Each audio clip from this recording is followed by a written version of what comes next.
Here at the British Motor Yacht Show, there's a brand new debut model from a new brand called Twisted Marine.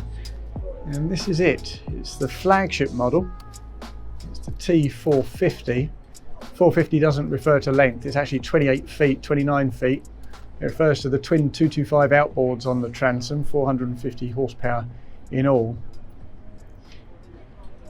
Now, Twisted has a heritage in taking beautiful iconic vehicles like Land Rover Defenders and giving them the full treatment to turn them into wonderful, desirable pieces of automotive artwork that retail for hundreds of thousands of pounds. And having bought a marine engineering firm in Salcombe back in 2020, Twisted has been biding its time before entering the marine market, and this is it. Now, if you're a serious ribber, this boat might look quite familiar to you, and that's because it's based very squarely on the Cobra Nautique 8.7. What they're doing is taking that bare hull and fitting it out entirely in-house. But it goes more well beyond cosmetics. They enlisted the help of powerboat racing champion Tom Montgomery Swan to upgrade the performance, to upgrade the balance, as well as the aesthetic, as well as the style and the branding. And what Tom's done, principally, is take this boat, and rather than put big outboards on the back, it's got those twin 225s, as I say. And rather usefully, that's the last kind of horsepower bracket before you lift yourself up into the 4.6 litre V8 block. So these 3.4 litre V6s, they're lighter at 216 kilos each. And that's the idea here, not prodigious power to bludgeon the boat into going fast. What these guys at Twisted Marine are after is excellent balance, user-friendly performance, user-friendly speed, and to get the most they can out of a lightweight, balanced hull. And to that end, they've worked hard on the weight distribution, and they've done a lot of testing to customize these propellers. And the result of all that work in terms of performance is that this boat is hitting around about 60 knots. Let's jump on board and take a closer look around here. As you can see, it's definitely a premium finish and fit out. High quality Hypalon tubes, these lovely kind of carbon fibre style tube top tread plates, which are very useful. On a day like today, incidentally, they heat up to about 400 degrees, as I'm about to find out as I clamber in. Yeah, extremely warm. Now, once you're on board here, it does have a very premium feel about it. There's not much space, as you can see, aft with a twin rig on a relatively narrow beamed performance rib. So they do have a clever telescopic little ladder down at the bottom, which I'll show you in a bit, to help you get on and off.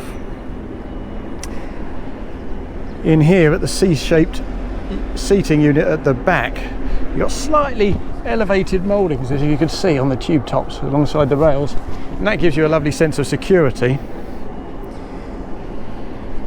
We've also got this neat little trick. If we unlock this seat, we can fold out this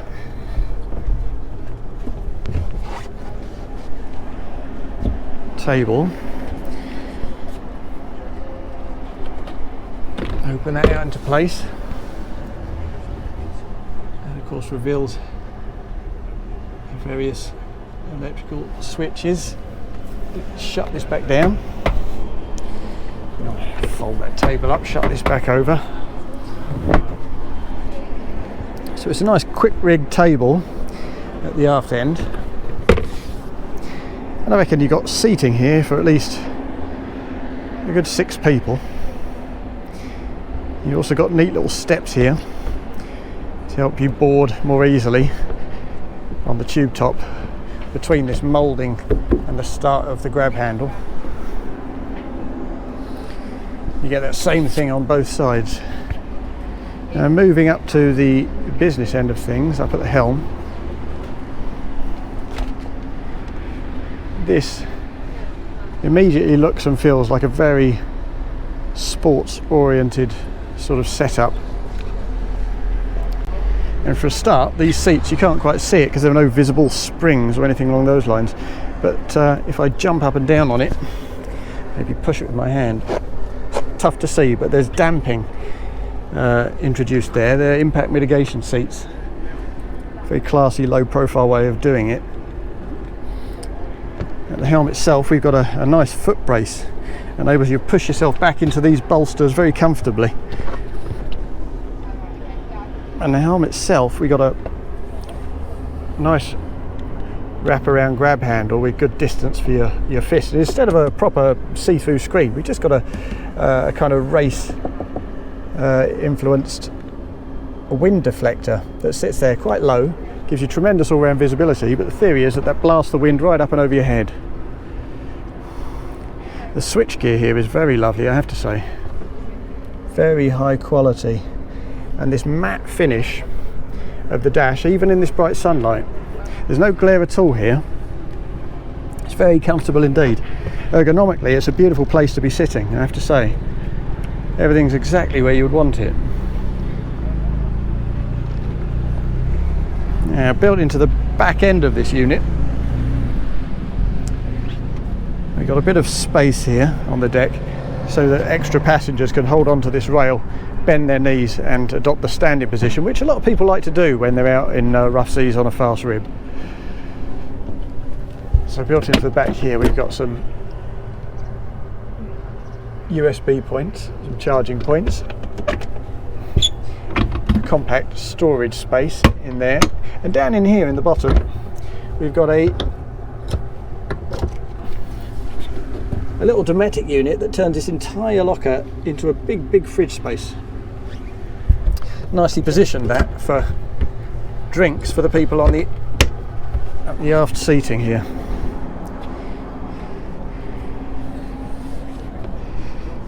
Cool, as we make our way around the sides towards the bow, again we've got built-in steps here for easy boarding.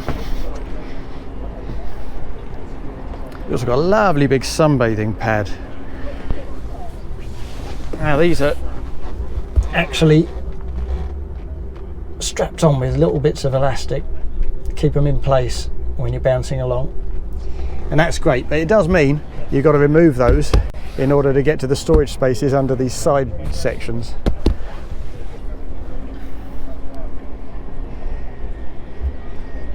Again, the styling is lovely. You've also got a remotely operated anchor just beyond that tube on the stem. And right here, in what used to be called the suicide seat, but no longer is, if we open that up, this is model number 1.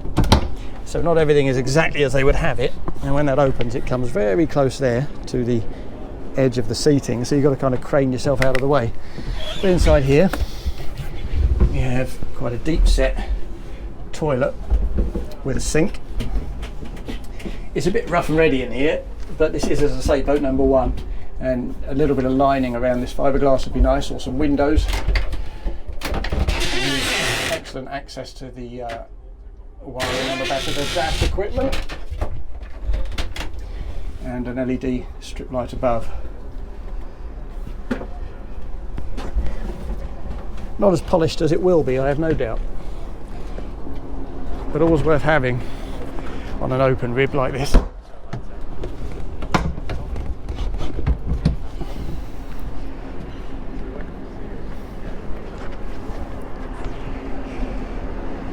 So let's pop back down and show you that ingenious little ladder that I was just looking at before we began. And getting on and off a rib that has fairly wide diameter tubes and also twin outboards with very little space to step is very difficult. You can't use a conventional telescopic ladder, so what we have here instead is this device. You just pull that pin up, pull this out, it drops down, and then we should have, yeah, there's one, there is the other.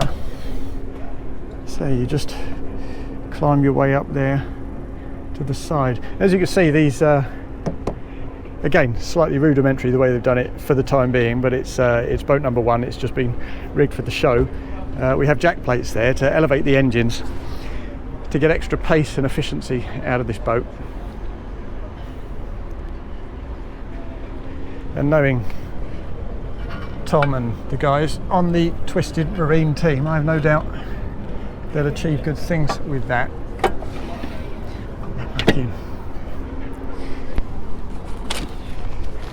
Now, such is the style and the promise of the performance from this boat that you have to imagine it's going to appeal as a standalone boat as well as a tender or a chase boat. But what's really interesting, particularly for us at MBY, is the fact that this Twisted Marine collaboration is going to extend beyond simply ribs.